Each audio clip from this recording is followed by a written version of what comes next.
Hello दोस्तों, तो हम पढ़ रहे थे राजस्थान की प्राचीन सभ्यताएं। हमने कालीबंगा देखी थी। कालीबंगा में थोड़ा सा चीज़ शेष रह गया है, वो देखते हैं। कालीबंगा में जो लिपि है, मतलब पूरी जो सिंधु घाटी सभ्यता में एक लिपि मिली है, उसका नाम है बूस्ट्रोफेडन लिपि। क्या नाम है? बूस्ट्रोफेडन लिपि। बूस्ट्रोफेडन लिपि। बूस्ट्रोफेडन लिपि किसे कहते हैं? अगर आपका जैसे ओवरलैप हो रहा है अक्षर, जैसे मैं लिखूं र, फिर इसके ऊपर ही कुछ लिख दूं अ, तो ऐसे अगर ओवरलैप हो रहे हैं अक्षर तो उसको कहते हैं बूस्ट्रोफेडन लिपि। ठीक है। जो बूस्ट्रोफेडन लिपि है या जो सिंधु घाटी सभ्यता में मिली हुई लिपि है, वो कैसे लिखी गई है? हम कैसे लिखते हैं? Left to right. और ये कैसे लिखी जाती है? Right to left. ठीक है। दाएं से बाएं। और हम कैसे लिखते हैं? बाएं से दाएं। और ये कैसी अभी तक पढ़ी नहीं गई है। ठीक है, पढ़ी नहीं गई, यानी कि डेसिफर्ड नहीं है। ये अभी डेसिफर्ड नहीं है। अब ये राइट टू लेफ्ट ही लिखी गई है। इसका कैसे प्रमाण लगा? इसका ऐसे प्रमाण लगा, जैसे ये लाइन है, हम लिख रहे हैं जैसे मेरा भारत महान। ठीक है, मैं लिखूं मेरा भारत महान। अगर मैं इधर से इधर लिख रहा हूँ तो अगर मेरे पास जगह कम है तो मैं ओवरलैप कर दूंगा अक्षर राइट साइड में। और अगर यही ओवरलैप इधर मिले तो इससे क्या पता लगेगा कि हम राइट टू लेफ्ट लिख रहे हैं। ठीक है, जगह के हिसाब से। तो जो हमारी हमने मोहर पढ़ी थी, बेलनाकार मोहर पढ़ी थी, तो मोहरों पे ऐसी लिपि मिली है। ठीक है, तो ये है बूस्ट्रोफेडन लिपि। लिख लेना। कालीबंगा जो किसका स्थल है? सिंधु घाटी सभ्यता का एक स्थल है। उसमें जो लिपि मिलती है उसको क्या कहते हैं? बूस्ट्रोफेडन लिपि। इसमें क्या है? अक्षर ओवरलैप होते हैं। ठीक है, अक्षर ओवरलैप। अक्षर ओवरलैप। ओवरलैप को क्या कहेंगे हिंदी में? क्या कहेंगे ओवरलैप को? पुनरावृत्ति तो नहीं। हाँ, अक्षर ओवरलैप लिख लो आप, तो है ना। ऐसे ऐसे समझ लेना, ये र है, इसके ऊपर ऐसे ओवरलैप अक्षर। ठीक है, तो ये है। तो यहाँ पर कालीबंगा पूरी हो गई। ठीक है, अब इसमें इससे रिलेटेड ही एक और सभ्यता आती है, सोती। क्या नाम है उसका? सोती। सोती। ठीक है, अमलानंद घोष ने इसकी खोज की थी कालीबंगा की। ठीक है, उन्होंने ये कहा जो सोती सभ्यता है, इसमें सारे के सारे हड़प्पा सभ्यता के गुण मौजूद है। ठीक है, और ये किससे भी पुरानी है? जो हमारी कालीबंगा है इससे भी पुरानी है। ठीक है, किसने कहा? अक्षय कीर्ति व्यास, अमलानंद घोष ने, घोष साहब ने। ये क्या है? हड़प्पा सभ्यता से भी पुरानी है और उसकी सारी विशेषताएं इसमें मौजूद है, इसलिए उन्होंने इसको क्या कहा?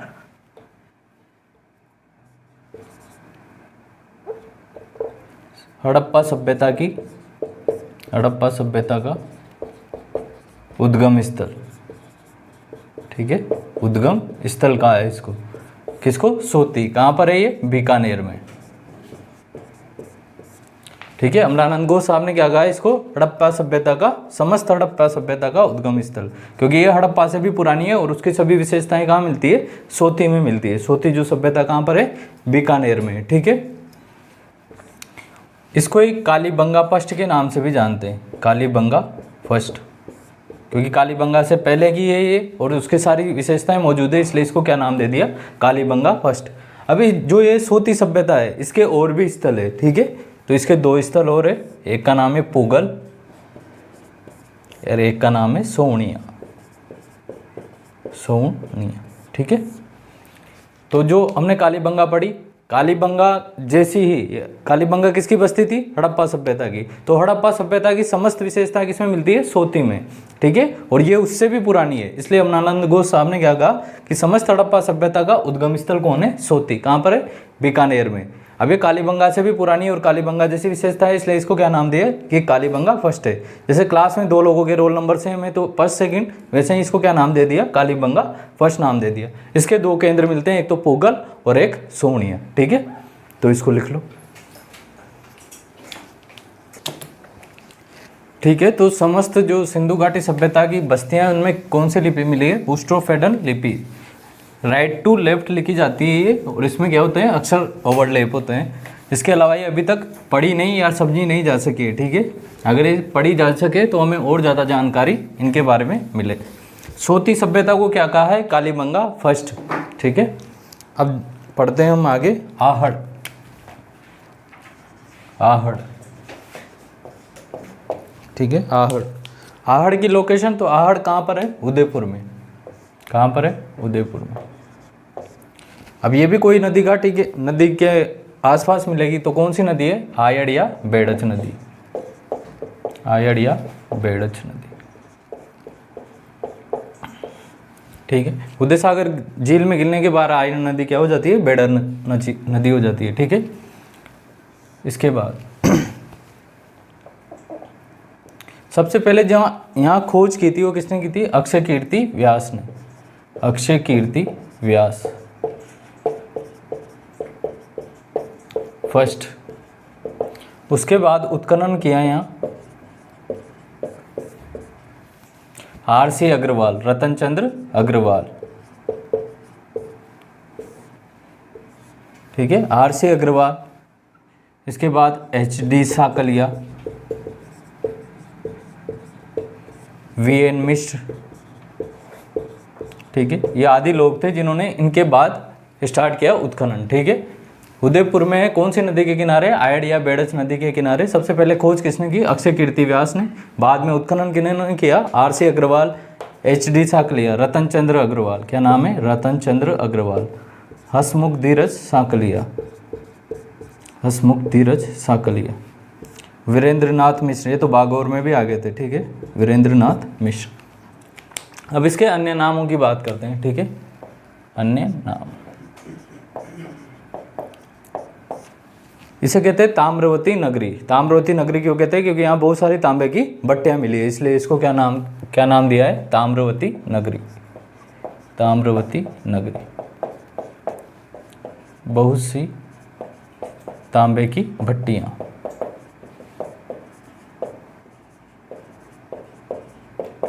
ठीक है, बहुत सी तांबे की भट्टियाँ मिली, इस कारण इसको क्या कहा है? ताम्रवती नगरी का, ठीक है। अन्य नाम है इसका, एक है आघाटपुर। क्या नाम है? आघाटपुर। एक चूंकि ये धूल आदि टीलों के नीचे मिली है, इसलिए इसको क्या भी कहते हैं? धूलकोट। धूलकोट या धूलरगढ़, ठीक है। तो ये अन्य नाम हो गया ताम्रवती नगरी, याद रखना। आघाटपुर, धूलकोट या धूलरगढ़, ये इसके क्या है? अन्य नाम है। इसके अलावा जो H.D. साकलिया साहब है, इन्होंने इसको क्या कहा? आयड़ किसकी सहायक नदी है? बनास की। तो इसलिए इन्होंने क्या कहा? एक बनास सभ्यता या बनास संस्कृति भी इसको कहा है। क्या कहा है? बनास सभ्यता, ठीक है। किसने कहा है? H.D. साकलिया साहब ने कहा है, ठीक है। अभी इतना लिखो, फिर इसके बाद आगे कंटिन्यू करते हैं।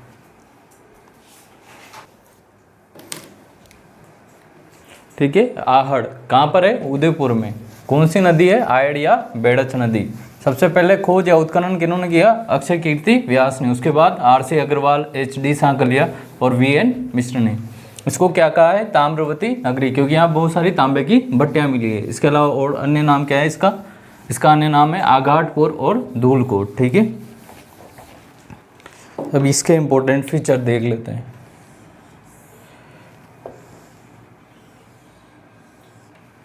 ठीक है। आहड़,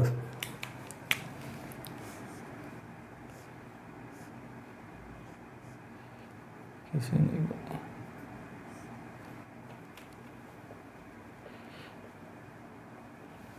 कैसे बनाऊंगा यार?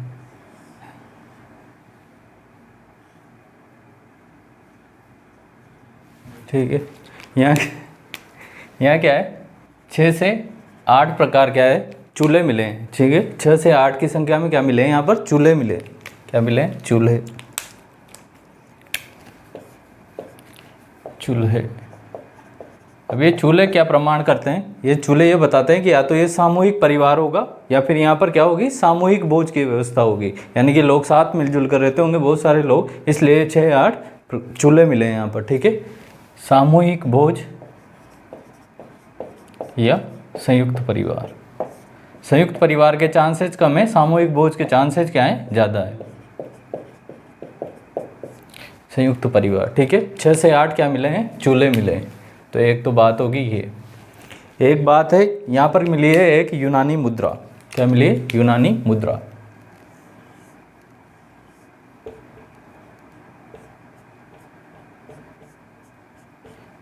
क्या मिली है? यहाँ पर एक यूनानी मुद्रा मिली है। ठीक है, यूनानी मुद्रा।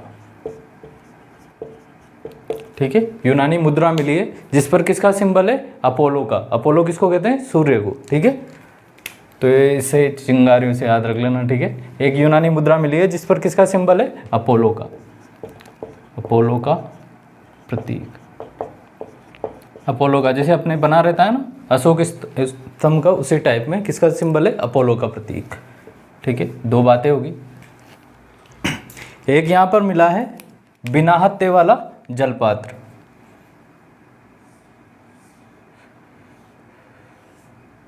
बिना हत्थे वाला क्या मिला है यहाँ पर? जलपात्र। बिना हत्थे वाला जलपात्र, बिना हत्थे का जलपात्र। अब ऐसे ही प्रकार के जलपात्र कहाँ पर मिलते हैं? ईरान में। इससे क्या पता लगता है कि संभवतः हम क्या करते होंगे, ईरान से ट्रेड हुआ करता होगा यहाँ, ताकि इधर का सामान उधर जाया करता था। ठीक है, तो बिना हत्थे वाला जलपात्र ऐसे ही कहाँ पे मिला करते थे? ईरान में। ठीक है, तो बिना हत्थे वाला जलपात्र। इसके अलावा यहाँ पर मृदभांड, मृदभांड बोलते हैं मिट्टी के बर्तनों को। ठीक है, तो मिट्टी के बर्तन भी दो प्रकार के हुआ करते थे। पहले तो क्या था, जब हम इतने विकसित नहीं थे तब हम क्या करते थे? हाथ से बनाया करते थे। ठीक है, उसके बाद हमने चाक से बनाना स्टार्ट किया, तो ज़्यादा अच्छे किससे बनेंगे? चाक से। फिर हम और ज़्यादा एडवांस हुए तो हमने उस पर कलाकारी भी करना स्टार्ट कर दिया, जैसे रंगना स्टार्ट कर दिया, काला, लाल। तो इस समय जो मृदभांड मिलते हैं वो कैसे मिलते हैं? Black and red ware. ठीक है, जो मृदभांड मिलेंगे वो कैसे मिलेंगे? ब्लैक एंड रेड वेयर, लाल व काले मृदभांड। क्या बोलेंगे इन्हें? लाल व काले मृदभांड। इन्हें स्थानीय भाषा में कहते हैं गोर या कोट। ठीक है, स्थानीय भाषा में क्या बोलते हैं? गोर या कोट। याद रखना है, गोर या कोट। पूछ सकता है कि या पूछा भी है, आर्य सभ्यता में जो मृदभांड मिले उन्हें स्थानीय भाषा में क्या कहते हैं? गोर या कोट। अब किस स्टाइल में, किस शैली में बनाए गए हैं ये? तो उल्टी तपाई शैली। एक शैली का नाम है उल्टी तपाई शैली। भाई मिट्टी से बना तो लिया, अब उसको तपाएंगे तभी तो वो पक्का होगा, तो वो कौन सी शैली है? उल्टी तपाई शैली। ठीक है, तो ये नाम भी आपको याद रखना। ठीक है, इसके अलावा यहाँ पर एक और मृण मूर्ति मिली है, किसकी? बेल की। ठीक है, बेल कैसे बनाए?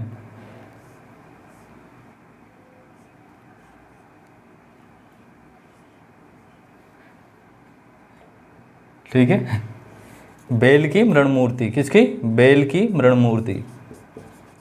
मृण मूर्ति, मृण मूर्ति का मतलब समझ गए ना? मिट्टी की। ठीक है, बेल की मृण मूर्ति। तो इसको क्या कहा है? इसको कहा है बनासियन बुल। क्या कहते हैं इसको? बनासियन बुल, क्योंकि बनास की सहायक नदियों में मिली है, बनास सभ्यता भी इसको कहते हैं, तो इसको क्या कह दिया? बनासियन बुल कह दिया। ठीक है, तो यहाँ पर एक जो है 5 इंपॉर्टेंट फैक्ट आपको याद रखने हैं। ठीक है, तो लिख लो इसको। ठीक है, तो क्या क्या मिले यहाँ पर?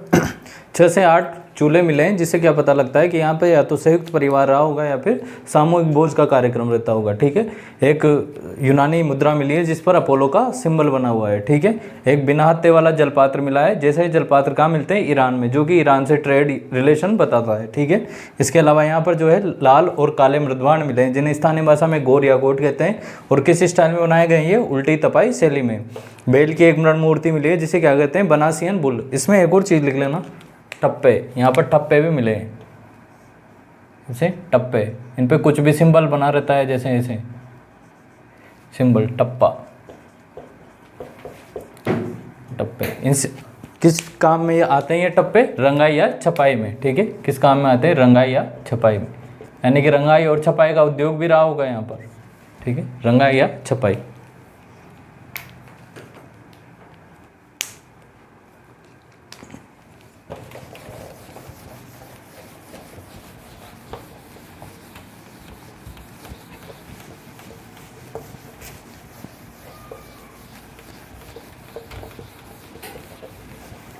अब देखो ये आहड़ जो है ना, ये कैसी बस्ती थी? ताम्रपाषाण। कैसी बस्ती थी? ताम्रपाषाण, यानी कि यहाँ तांबा भी मिला है और स्टोन भी मिला है, ठीक है। कैसी थी ये? ताम्रपाषाण। तो इसकी और बस्तियाँ देखते हैं हम, ठीक है। तो इसमें पहली बस्ती देखते हैं गिलूंड। क्या है? गिलूंड। कहाँ पर है गिलूंड? राजसमंद में। कहाँ पर है? राजसमंद। नदी की बात करें तो बनास नदी, बनास नदी, ठीक है। खोज की बात करें तो बीबी लाल, कालीबंगा वाले, एक वीएस शिंदे पूना के, और एक फॉरेनर थे ग्रेगरी पोशल, ग्रेगरी पोशल, ठीक है। तो ये है खोजकर्ता बीबी लाल, वीएस शिंदे, ग्रेगरी पोशल। इन्होंने क्या किया था? उत्खनन का कार्य किया था। नदी कौन सी है? बनास नदी। और जिला कौन सा है? राजसमंद जिला, ठीक है।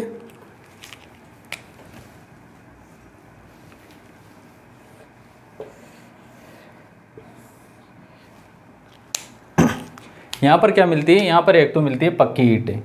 क्या मिलती है? पक्की ईंटें, पक्की ईंटें। जबकि आहड़ में जो है कच्ची ईंटों का प्रयोग होता था। पक्की ईंटों का प्रयोग केवल कहाँ होता था? गिलूंड में प्रयोग होता था, ठीक है। चाल कुलितिक ताम्रपाषाण कालीन जो बस्तियाँ हैं उनमें पक्की ईंटों का प्रयोग गिलूंड में होता था, ठीक है। इसके अलावा यहाँ मिली है हाथी दांत की चूड़ियाँ, हाथी दांत की चूड़ियाँ, ठीक है। क्या मिली है यहाँ पर? हाथी दांत की चूड़ियाँ भी मिली है। पक्की ईंटें मिली है, इसके अलावा क्या मिली है? हाथी दांत की चूड़ियाँ मिली है।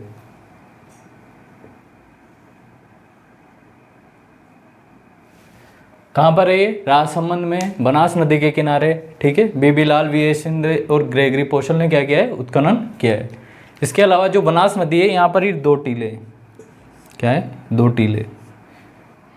इन दोनों टीलों को स्थानीय भाषा में क्या कहते हैं? मोडिया मगरी। क्या कहते हैं? मोडिया मगरी। इन टीलों के आसपास ही ये सभ्यता मिली है, ठीक है। मोडिया मगरी कहते हैं इन दोनों टीलों को स्थानीय भाषा में। किसमें? स्थानीय भाषा में।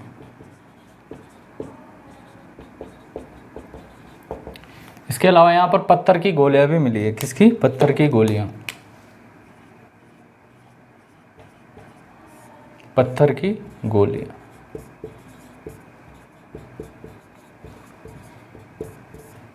ठीक है। तो क्या क्या है यहाँ पर? पक्की ईंटों का प्रयोग हुआ है। ताम्रपाषाण कालीन बस्तों में, आहड़ में भी कच्ची ईंटों का प्रयोग हुआ है, लेकिन गिलूंड में किसका प्रयोग हुआ है? पक्की ईंटों का। बनास नदी के किनारे हाथी दांत की चूड़ियाँ मिली है, ठीक है। इंपॉर्टेंट फैक्ट है, हाथी दांत की चूड़ियाँ कहाँ मिली है, ठीक है। पत्थर की गोलियाँ मिली है। यहाँ पर 2 टीले हैं जिन्हें स्थानीय भाषा में क्या कहते हैं? मोडिया मगरी कहते हैं, ठीक है। ये लिखो।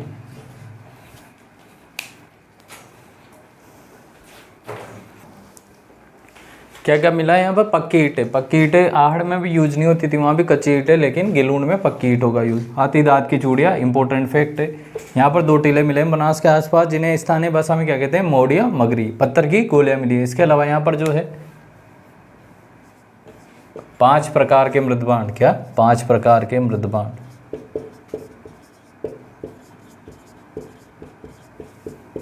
पांच प्रकार के मृदबाण मिले हैं यहाँ पर।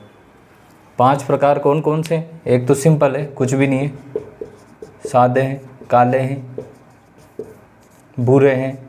एक यही पहले पढ़ा था ना, ब्लैक एंड रेड वेयर। एक पॉलिश्ड है, एक क्या है? पॉलिशदार। पॉलिशदार इनका क्या होता होगा? ट्रेड वगैरह होता होगा। पॉलिशदार या सजावट के तौर में भी इनका यूज किया करते होंगे ये पॉलिशदार का, ठीक है। तो ये 5 प्रकार के मृदबाण भी मिले यहाँ पर। तो ये पहली बस्ती गिलूंड पूरी होगी, ठीक है।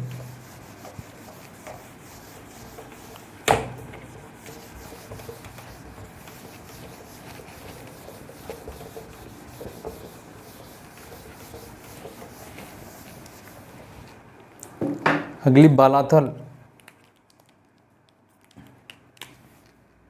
बालाथल, बालाथल कहाँ पर है? उदयपुर में। उदयपुर में, ठीक है। नदी कौन सी है? आयड़ या बेड़च। आयड़ या बेड़च नदी।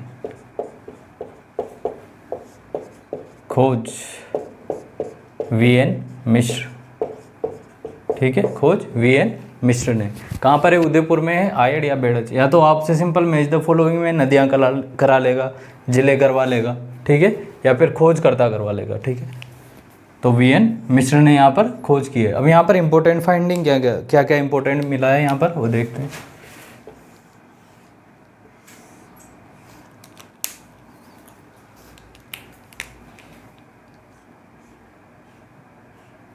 एक मकान मिला है, या सिंपल दुर्ग कह सकते हो। उसमें कितने कमरे बने हुए हैं? 11 कमरे, 11 कमरों का मकान,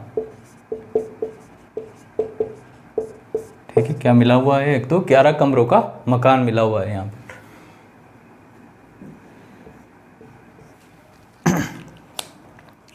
इसके अलावा देखें तो यहाँ पर भट्टियाँ मिली है, ठीक है। भट्टियाँ मिली है किसकी? लोहे की, लोहे गलाने की भट्टियाँ मिली है यहाँ पर। अब ताम्र पाषाण भी है, लेकिन लोहे गलाने की भट्टियाँ भी मिली है, ठीक है। तो ये बाद के पीरियड में होंगे, मतलब अलग अलग स्तर में खुदाई होती होगी तो अलग अलग चीज़ें मिलती है, ठीक है। तो ये ऊपरी स्तर की खुदाई है जब लोहा मिला है, ठीक है। ज़्यादा डीप में जाएंगे, पुरानी चीज़ कब मिलेगी? जब हम ज़्यादा अंदर की खुदाई करेंगे। ऊपर की खुदाई करेंगे तो नई चीज़ मिलेगी। तो लोहे गलाने की भट्टियाँ भी यहाँ पर मिली है। इसके अलावा यहाँ पर एक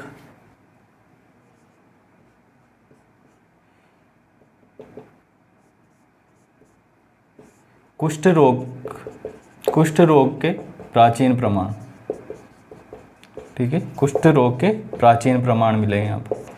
ये इंपॉर्टेंट फैक्ट हो सकता है, ठीक है। एक तो लोहे गलाने की भट्टियाँ, 11 कमरों का मकान इंपॉर्टेंट है, एक कुष्ठ रोग के प्राचीन प्रमाण यहाँ पर मिले, ठीक है। कहाँ पर है? उदयपुर में, आयड या बेड़च नदी के किनारे वीरेंद्र नाथ मिश्र ने इसकी खुदाई की है। 11 कमरों का मकान, लोहे गलाने की भट्टियाँ और कुष्ठ रोग के प्राचीन प्रमाण, ठीक है।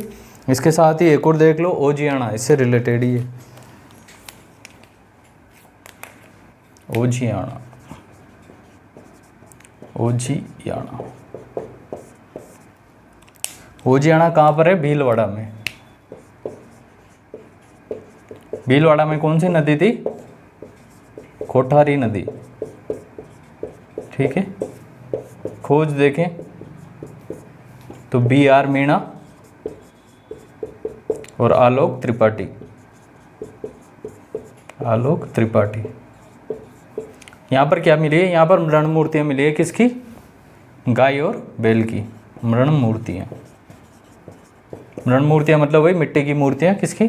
गाय और बैल की, ठीक है। तो ये इंपॉर्टेंट चीज़ें हैं यहाँ पर। आपके सिलेबस में बालाथल था, एक आहड़ था, दोनों पूरे हो गए, ठीक है। तो आहड़ में क्या क्या है? 11 कमरों का मकान, लोहे गलाने की भट्टियाँ और कुष्ठ रोग के प्राचीन प्रमाण। और ये जो ओजियाना है ये भी आहड़ से रिलेटेड ही बस्ती है, यानी कि सब कैसी है? ताम्रपाषाण कालीन बस्तियाँ हैं, ठीक है। लिखो,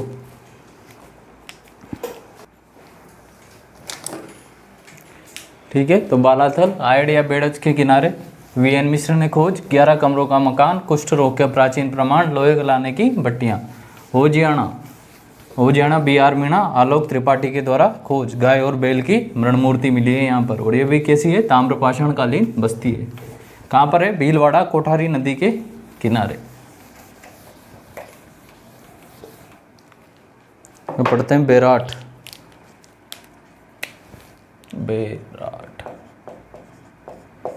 ठीक है। बेराट, देखो बेराट जो है वो मौर्यकालीन बस्ती है, मौर्यकालीन बस्ती है। जब हमने पहाड़ियाँ पढ़ रही थी अरावली की तो उस समय भी देखा था। तो कौन सी है ये? मौर्यकालीन, मौर्यकालीन, ठीक है।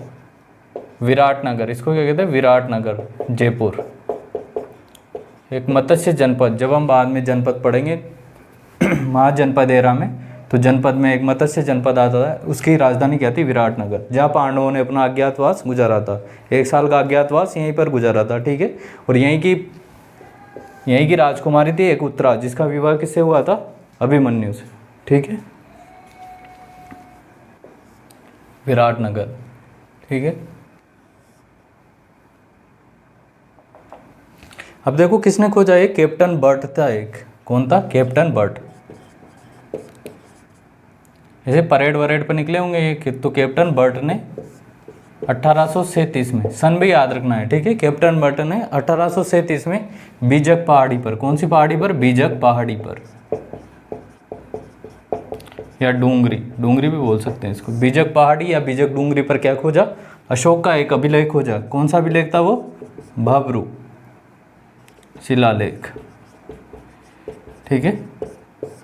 ये खोजा था, किसने खोजा था, कैप्टन बर्ट ने 1837 ईस्वी में बीजक पहाड़ी या बीजक डूंगरी पर कौन सा अशोक का अभिलेख खोजा था, भाब्रू नाम है इसका, भाब्रू शिलालेख, ठीक है। अब इसमें क्या, इसमें अशोक की निष्ठा व्यक्त की गई है, किसके, बौद्ध धर्म के प्रति, ठीक है। अशोक की बौद्ध धर्म के प्रति निष्ठा व्यक्त, और इसी के आधार पर पता लगता है कि यहाँ पर क्या था, एक बौद्ध स्तूप और एक बौद्ध गोलाकार मंदिर, ठीक है। पूछ ले बौद्ध गोलाकार मंदिर कहाँ पर मिला है, तो कहाँ पर मिला है, बेराट में, ठीक है। कैप्टन बर्ट ने बीजक पहाड़ी से अशोक का भाब्रू शिलालेख खोजा, जिसमें अशोक की बौद्ध धर्म के प्रति निष्ठा व्यक्त की गई है, बौद्ध स्तूप और बौद्ध गोलाकार मंदिर की जानकारी भी यहाँ मिलती है। अब हमें नहीं जानना कि हमें कितनी साइज है मंदिर की, कितने फुट है, ठीक है। सिंपल क्या ध्यान रखना है, एक बौद्ध गोलाकार मंदिर मिलता है। अब इसकी पुष्टि भी करता है बाद में, ठीक है। कौन पुष्टि करता है, एक चीनी यात्री था है इंसान, यह भी बौद्ध धर्म का क्या था, फैन टाइप था। तो ये बौद्ध धर्म के बारे में और जानकारी लेने के लिए क्या आया, भारत आया, ठीक है। तो ये भी पुष्टि करता है, इसका एक ग्रंथ था सीयूकी, क्या नाम था उसका, सीयूकी। सीयूकी में इस चीज़ की पुष्टि करता है कि भाई ये जो बोल रहा है ये सही है, ठीक है। सीयूकी में पुष्टि की, ये तो थी जानकारी किसके बारे में, मौर्यकालीन के बारे में। जो सभ्यता है इससे रिलेटेड बातें हम थोड़ी देर में देखेंगे, ठीक है। लिखो, ठीक है। तो कैप्टन बर्ट ने खोजा था बीजक डूंगरी पर भाब्रू अभिलेख, ठीक है। हेनसांग इसकी पुष्टि करता है। अब ये कैसी थी, मौर्यकालीन स्थल था, कैसा स्थल था, मौर्यकालीन स्थल। अब जो यहाँ पर ये मंदिर और स्तूप मिला हुआ है, मंदिर कह दो या स्तूप कह दो एक ही बात है, बौद्ध धर्म में स्तूप कह देते हैं। ऐसे चैत्य और विहार दो टर्म आती है बौद्ध धर्म में, चैत्य और विहार। जो चैत्य होता है ये तो होता है बौद्ध धर्म का पूजा स्थल, ठीक है, जहाँ पूजा, जिसे हम मंदिर कह देते हैं वो है सिंपल। विहार जहाँ पर यहाँ साधु संत वगैरह लोग रहते थे, ठीक है, मठ कह दो या विहार कह दो, ठीक है। अब एक हूण शासक था मिहिर कुल, क्या नाम था उसका, मिहिर कुल, हूण शासक मिहिर कुल, हूण शासक मिहिर कुल, मिहिर कुल। वो यहाँ बहुत उत्पाद मचाता है बेराट में, ठीक है। और यहाँ पर जो ये मंदिर वंदिर बने हैं इनको तोड़ फोड़ देता है, ठीक है, मिहिर कुल। बौद्ध स्थलों को क्षतिग्रस्त। आगे ये मिहिर कुल जो है ये बारडोली में मंदिर भी बनाता है, बारडोली के चित्तौड़ में मंदिर मिहिर कुल ही बनाता है वो। तो ये कैसा धर्म का रहा होगा, शैव धर्म का, इसलिए इसको बौद्ध धर्म के प्रति क्या थी, नफरत थी, ठीक है। इसलिए इसने तोड़फोड़ मचाई यहाँ बेराट में, ठीक है। ये अशोक का जो भाब्रू अभिलेख है ये कहाँ पर रखा हुआ है प्रेजेंट टाइम पर, कलकत्ता में, ठीक है, कलकत्ता म्यूजियम में।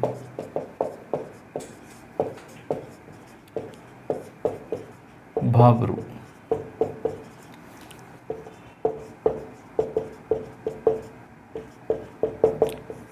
अब चूंकि ये कहाँ पर पड़ता था, जयपुर में, ठीक है। तो जयपुर के राजा ने भी यहाँ पर खुदाई गिरवाई। जयपुर का राजा था एक सवाई राम सिंह, क्या नाम था, सवाई राम सिंह। उसको क्या मिली यहाँ पर, एक सोने की संदूक टाइप मिली, जिसे क्या कहते हैं, स्वर्ण मंजूषा। क्या मिली इसको, स्वर्ण मंजूषा। अब उसमें कुछ ऐसी अस्थियां वस्तियां रखी हुई थी, तो ऐसा मानते हैं कि वो किसके अवशेष थे, बुद्ध के अवशेष थे, ठीक है। क्या माना जाता है, बुद्ध के अवशेष, बुद्ध के अवशेष, ठीक है। हालांकि इसमें कोई सच्चाई है इसकी कोई गारंटी है नहीं, लेकिन क्या मानते हैं कि वो किसके अवशेष थे, बुद्ध के अवशेष थे, ठीक है। क्या मिली थी इसको, स्वर्ण मंजूषा। पूछ ले स्वर्ण मंजूषा कहाँ से मिली है, तो बेराट से मिली है। किसके द्वारा खोजी गई थी, सवाई राम सिंह के द्वारा, ठीक है। अब और बौद्ध धर्म के बारे में और सारी चीज़ें, लेकिन बेराट पे आते हैं हम पहले, ठीक है। तो बेराट की जो खोज की थी वो किसने की थी? दयाराम साहनी ने। खोज किसने की थी? दयाराम साहनी ने, ठीक है। खोजकर्ता कौन है? दयाराम साहनी। इसके अलावा यहाँ से जो है बहुत सारी रॉक पेंटिंग, शैल चित्र मिलते हैं, ठीक है। चट्टानों पे से चित्र बने हुए हैं बहुत सारे, तो उन्हें क्या बोलते हैं? रॉक पेंटिंग, शैल चित्र, शैल चित्र, रॉक पेंटिंग। अब ये बहुत सारे मात्रा में बने हुए हैं, ठीक है, बहुत सारी मात्रा में बने हुए हैं, इसलिए इसको क्या कह देते हैं? बेराट को प्राचीन युग की चित्रशाला, प्राचीन युग की चित्रशाला। पहले कहाँ पर बनाए जाते थे चित्र? चट्टानों पर ही बनाए जाते थे। पहले कागज या कैनवास तो था नहीं, तो कहाँ पर चित्र बनाए जाते थे? जैसे अजंता एलोरा में भी कहाँ बनाए गए हैं? चट्टानों पे, ठीक है। तो शैल चित्र, बहुत ज़्यादा मात्रा में शैल चित्र बने हुए हैं, इसलिए इसको क्या कहते थे? प्राचीन युग की चित्रशाला। पूछ ले प्राचीन युग की चित्रशाला किसे कहते हैं? तो बेराट को, ठीक है। अब यहाँ चट्टानों पर कुछ लिपि लिखी हुई मिली है, ठीक है, कुछ ऐसे संकेत वगैरह लिखे हुए मिले हैं, तो उस लिपि को क्या कहते हैं? शंख लिपि, शंख लिपि। क्योंकि जो सिंबल बने हुए हैं वो कैसी आकृति के? शंख जैसे हैं। अब अशोक की एक लिपि है, जैसे बाबरू अभिलेख है ना, तो अशोक की लिपि तो क्या की जा सकी है? पढ़ी जा चुकी है, यानी कि उसको पढ़ा जा चुका है। उस लिपि का क्या नाम है? ब्राह्मी लिपि। क्या नाम है? ब्राह्मी लिपि। इसको पढ़ने वाला था एक अंग्रेज, जेम्स प्रीसेप। क्या नाम था? जेम्स प्रीसेप। तो जो ये शंख लिपि है, ये इसका ही क्या है? मॉडिफिकेशन है ब्राह्मी लिपि का है, ठीक है। इसको और ज़्यादा क्या कर दिया गया है? इनकोड कर दिया है। जैसे हम कोई पढ़ नहीं पाए, मतलब थोड़ा जानकार आदमी पढ़ पाए, तो इसको और ज़्यादा अलंकृत करके क्या बनाई गई है? शंख लिपि, ठीक है। समझ में आ गया? पहले क्या थी? ब्राह्मी लिपि है, तो पढ़ी जा चुकी है, तभी तो अशोक के अभिलेख भाई यहाँ पर ये मिला है, इसमें ये लिखा हुआ है, ठीक है। तो ये ब्राह्मी लिपि तो क्या है? पढ़ी जा चुकी है, लेकिन ये शंख लिपि भी पढ़ी नहीं जा चुकी है, पढ़ी नहीं, अभी तक नहीं पढ़ी जा चुकी। जैसे कि कालीबंगा में या सिंधु घाटी में पढ़ी थी ना मैं, बुस्टोपैडन लिपि, वो भी नहीं डेसिफर हो सकी, वैसे ही शंख लिपि भी डेसिफर नहीं है, ठीक है। अभी तक इसके बारे में पता नहीं लगा है भाई क्या लिखा हुआ है, ठीक है। तो शंख लिपि। यहाँ पर एक पोस्ट मौर्यन काल के, ये तो है मौर्यन काल की बात कर ली हमने, यहाँ पर पोस्ट मौर्यन काल, मौर्योत्तर काल। मौर्योत्तर काल में एक राजा था मिनांडर। क्या नाम था? मिनांडर। मिनांडर। उसकी 16 यूनानी मुद्राएं मिली है। कितनी? 16 यूनानी मुद्राएं। पूछ ले कि मिनांडर की 16 यूनानी मुद्राएं कहाँ से मिली है, तो कहाँ से मिली है? बेराट से। यहाँ पर जो चट्टानों पर लिखी हुई लिपि है, कौन सी लिपि है? शंख लिपि। चट्टानों पर लिखी हुई लिपि।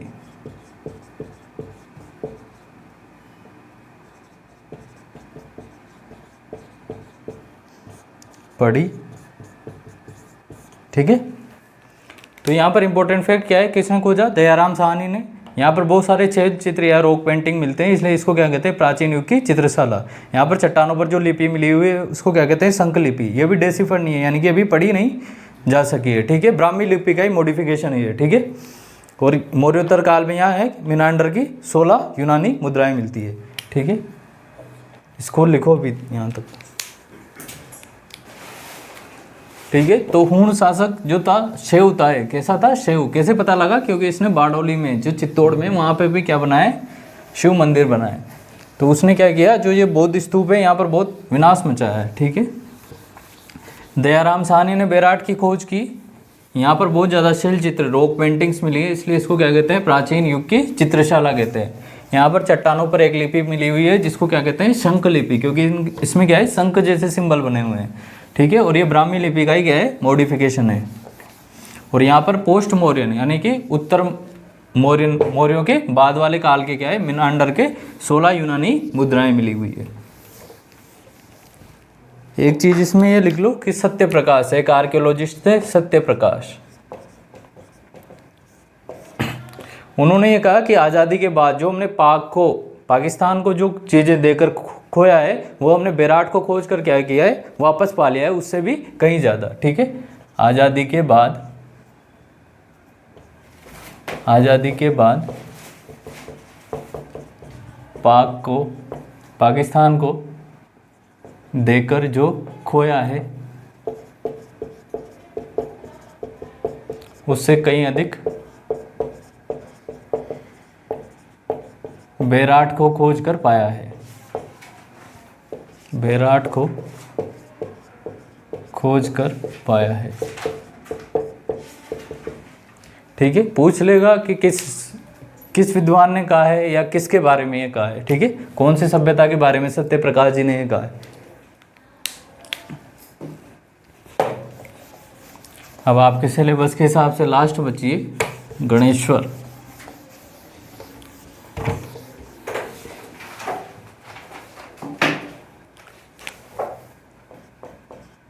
गणेश्वर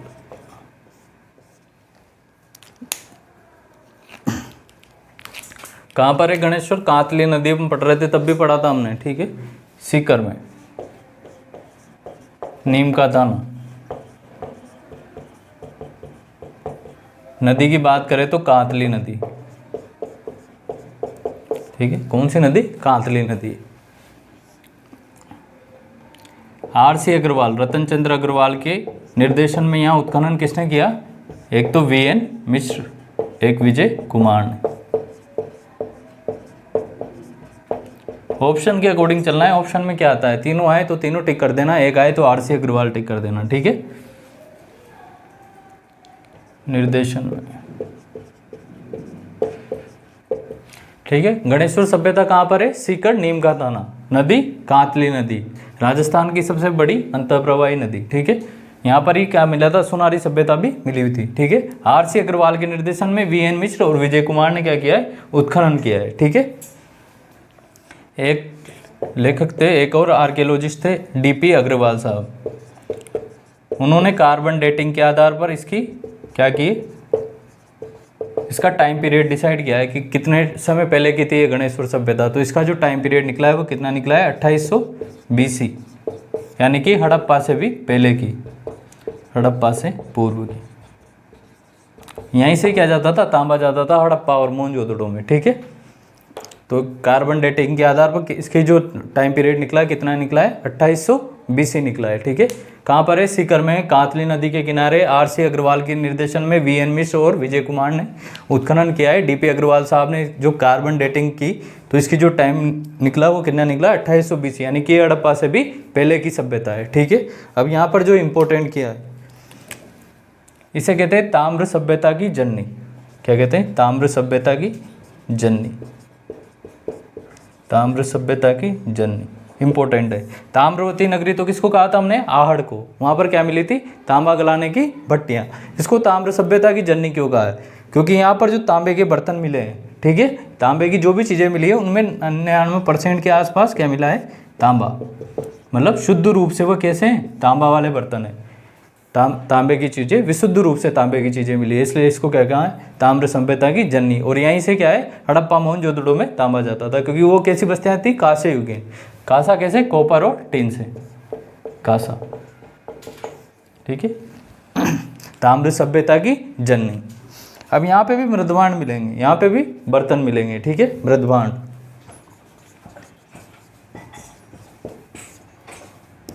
तो यहाँ पर जो मृदभांड मिले हैं उनको क्या कहते हैं? कृपशवर्णी। या नाम याद रखना, ये कृपशवर्णी मृदभांड।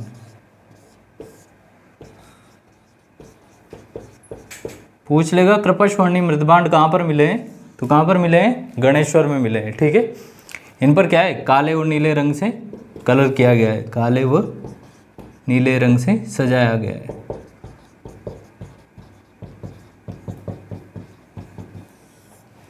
ठीक है, तो गणेश्वर सभ्यता में क्या इंपॉर्टेंट है? नीम का थाना तहसील, जिला सीकर, नदी कांतली। आर.सी. अग्रवाल के निर्देशन में वी.एन. मिश्र और विजय कुमार ने खुदाई। डी.पी. अग्रवाल साहब ने जब कार्बन डेटिंग की तो इसकी अवधि कितनी निकली? 2800 BC, यानी कि हड़प्पा से भी पहले की है। ठीक है, इसको कहते हैं ताम्र सभ्यता की जननी। यहाँ पर जो भी चीज़ें मिली हुई है उनमें 99% के आसपास तांबा है, यानी कि ये विशुद्ध रूप से तांबे की चीज़ें मिली है, इसलिए इसको क्या कहते हैं? ताम्र सभ्यता की जननी। यहाँ पर जो मृदभांड मिले हैं वो कैसे मिले? कृपशवर्णी मृदभांड। ये टर्म याद रखना, कृपशवर्णी मृदभांड, क्योंकि ये राजस्थान बोर्ड की किताब में भी लिखा हुआ है सेम वो टर्मिनोलॉजी, तो हो सकता है इसी टर्मिनोलॉजी से पूछ ले।